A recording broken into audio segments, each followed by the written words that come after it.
নমস্কার, এসকেআর online YouTube চ্যানেলে তোমাদের প্রত্যেককে স্বাগত। রাজ্যে আরও একটি নতুন বিজ্ঞপ্তি প্রকাশিত হলো আশা কর্মী পদের। যারা দীর্ঘদিন থেকে আশা কর্মী পদের জন্য ওয়েট করে আছো, আশা করি এই বছরই তোমাদের স্বপ্ন পূরণ হতে যাচ্ছে। ম্যাক্সিমাম সংখ্যায় রাজ্যের প্রত্যেকটা জেলার থেকে আশা কর্মী নিয়োগ করা হচ্ছে। আরও একটি নতুন বিজ্ঞপ্তি প্রকাশিত হলো, যেখানে বিডিও অফিসে 11ই আগস্টের মধ্যে তোমাদের ফর্ম জমা করতে হবে। তো এই নিয়োগের প্রত্যেকটা তথ্য দেখে নিচ্ছি, তো ভিডিওটি সম্পূর্ণ দেখবে। অবশ্যই যারা দীর্ঘদিন থেকে আশা কর্মী পদের জন্য ওয়েট করে আছো, অনস্ক্রিন যে ফর্মটি দেখতে পাচ্ছ, এই ফর্মটি হচ্ছে 2025-এর আশা কর্মী পদের অ্যাপ্লিকেশন ফর্ম। এই ফর্মটি তোমাদের ফিল আপ করে বিডিও অফিসে জমা করতে হবে, প্রত্যেকটা ডকুমেন্ট অ্যাটাচ করে।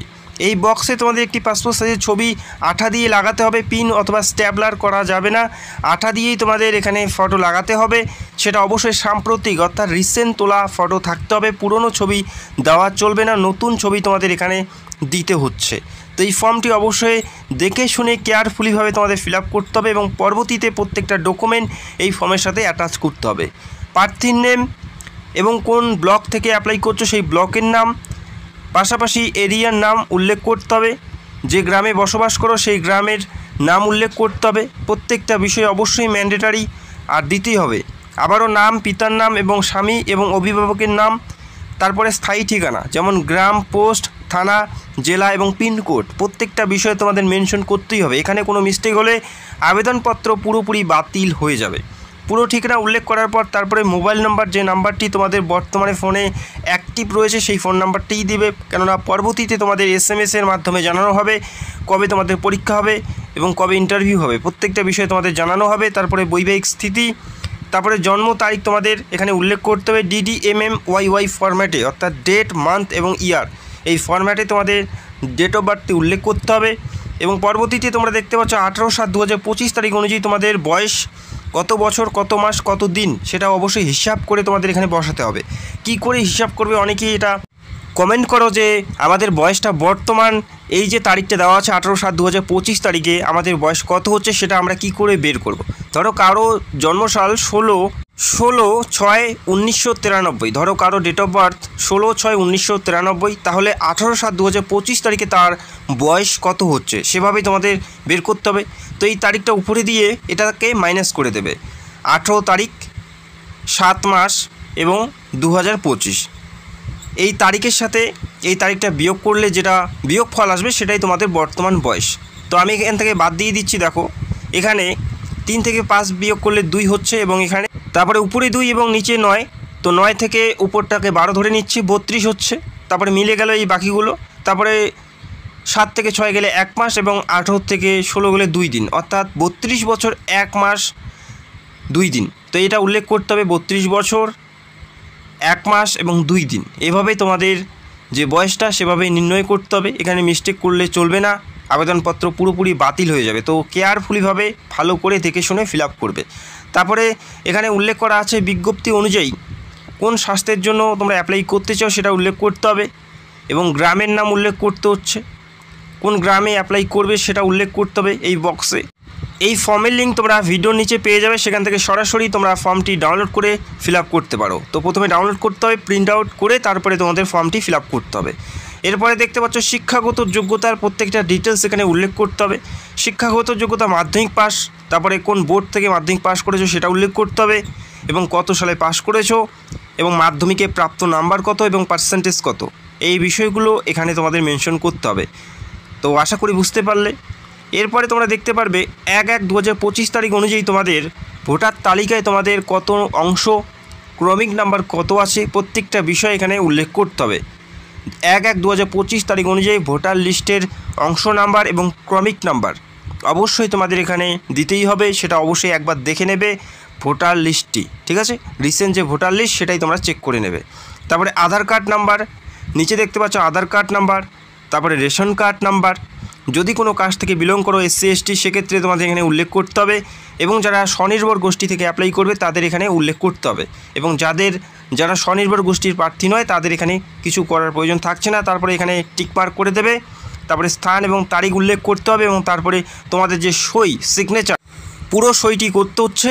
তারপরে এই ফর্মের সাথে প্রত্যেকটা ডকুমেন্ট অ্যাটাচ করতে হবে। আমি একটু পরে তোমাদের জানাচ্ছি কী কী ডকুমেন্টস তোমাদের অ্যাটাচ করতে হবে। তারপরে নির্দিষ্ট ঠিকানায় গিয়ে তোমাদের জমা করতে হবে। এখানে আর কি উল্লেখ করা আছে সেই বিষয়গুলো দেখে নিচ্ছি।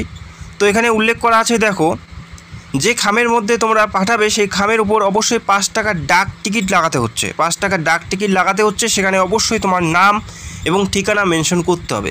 5 টাকার ডাক টিকিট, তোমার নাম এবং ঠিকানা অবশ্যই উল্লেখ করতে হবে যে খামের মধ্যে পাঠাবে। আর সেই খামের ভিতরে তোমাদের ফর্ম এবং তোমাদের প্রত্যেকটা ডকুমেন্ট অ্যাটাচ করতে হবে। বোঝা গেল? এই বিষয়গুলো দেখে নেবে। আর কি বলা আছে, যারা SC ST প্রার্থী যারা অ্যাপ্লাই করতে চাও অবশ্যই তোমাদের কাস্ট সার্টিফিকেট এই ফর্মের সাথে জমা করতে হবে। যারা SC ST নও তাদের প্রয়োজন থাকছে না, যারা SC ST তাদের ক্ষেত্রেই প্রয়োজন থাকবে। এরপরে 2 কপি পাসপোর্ট সাইজের ছবি, 1 কপি তোমাদের ফর্মের সাথে লাগাতে হবে এবং 1 কপি সেই খামের মধ্যে ভরিয়ে নিতে হবে। 2 কপি পাসপোর্ট সাইজের ছবি, রিসেন্ট তোলা কালার হতে হবে, রিসেন্ট তোলা কালার পাসপোর্ট সাইজ ছবি থাকতে হবে। 1 কপি আঠা দিয়ে তোমাদের ফর্মের সাথে লাগাতে হচ্ছে এবং 1 কপি সেই খামের মধ্যে ভরিয়ে দিতে হচ্ছে। বোঝা গেল? তারপরে মাধ্যমিকের যে অ্যাডমিট কার্ড সেটা জেরক্স করে দিতে হবে, পাশাপাশি মাধ্যমিকের মার্কশিট এবং তোমাদের মাধ্যমিকের যে পাস সার্টিফিকেট সেটাও তোমাদের দিতে হচ্ছে।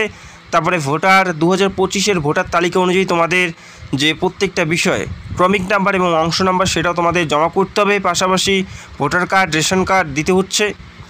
এবং যারা স্বনির্ভর গোষ্ঠী থেকে অ্যাপ্লাই করবে তাদের যেই স্বনির্ভর গোষ্ঠীর যে প্রমাণপত্র সেটা কিন্তু তোমাদের জমা করতে হবে এই ফর্মের সাথে, যারা স্বনির্ভর গোষ্ঠী থেকে অ্যাপ্লাই করবে তাদের ক্ষেত্রে।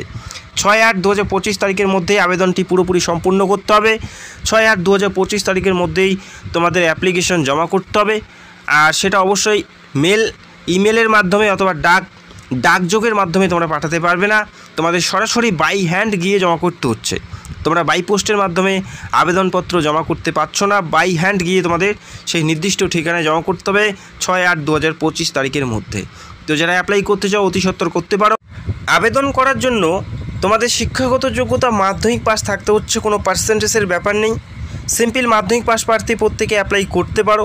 তবে যারা উচ্চ মাধ্যমিক এবং গ্র্যাজুয়েশন করেছো তোমরাও অ্যাপ্লাই করতে পারো, তবে তোমরা এক্সট্রা করে কোনো ছাড় পাবে না। অ্যাজ এ মাধ্যমিক পাস হিসেবে যেটা সুযোগ সুবিধা সবার জন্য আছে সবার জন্যই সেম থাকবে। এমন নয় যে উচ্চ মাধ্যমিক পাশে অ্যাপ্লাই করলে তোমরা এক্সট্রা কোনো ছাড় পাবে, তেমন কোনো ব্যাপার কিন্তু নেই। বোঝা গেল?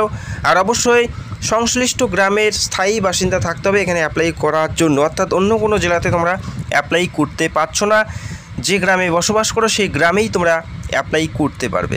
এখানে শুধুমাত্র বিবাহিতা মহিলারাই অ্যাপ্লাই করতে পারছে, এখানে আনমেরিড কোনো মহিলা অ্যাপ্লাই করতে পারবে না। যারা আইনগত বিবাহ বিচ্ছিন্না তারাও অ্যাপ্লাই করতে পারে এবং যারা বিধবা তারাও অ্যাপ্লাই করতে পারে।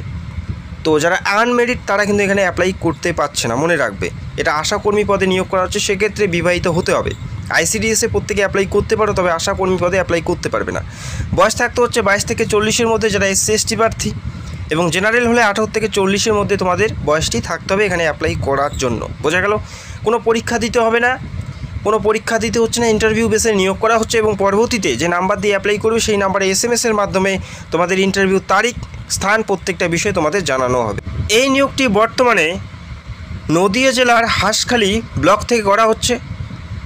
হাঁসখালি ব্লকে যে সমস্ত গ্রামগুলো আছে সেই সমস্ত গ্রাম থেকে নিয়োগ করা হচ্ছে। যারা নদিয়া জেলার হাঁসখালি থেকে বিলং করো তোমরা প্রত্যেকে অ্যাপ্লাই করতে পারো, লিঙ্ক ভিডিওর নিচে পেয়ে যাবে। সেখান থেকে সরাসরি ফর্মটি ডাউনলোড করে প্রিন্ট আউট করে ফিল আপ করে বিডিও অফিসে জমা করতে পারো। যদি তোমাদের কোনো প্রশ্ন থাকে সেটা কমেন্ট করতে পারবে এবং খুব তাড়াতাড়ি রাজ্যের আরও বেশ কিছু জেলার বেশ কিছু ব্লকে আশাকর্মী নিয়োগের বিজ্ঞপ্তি দেখতে পারবে। সেক্ষেত্রে অবশ্যই জেলার নামগুলো কমেন্ট করবে এবং চ্যানেলে নতুন হলে চ্যানেলটাকে সাবস্ক্রাইব করবে। তো ভিডিওটি দেখার জন্য অসংখ্য ধন্যবাদ। Thank you so much.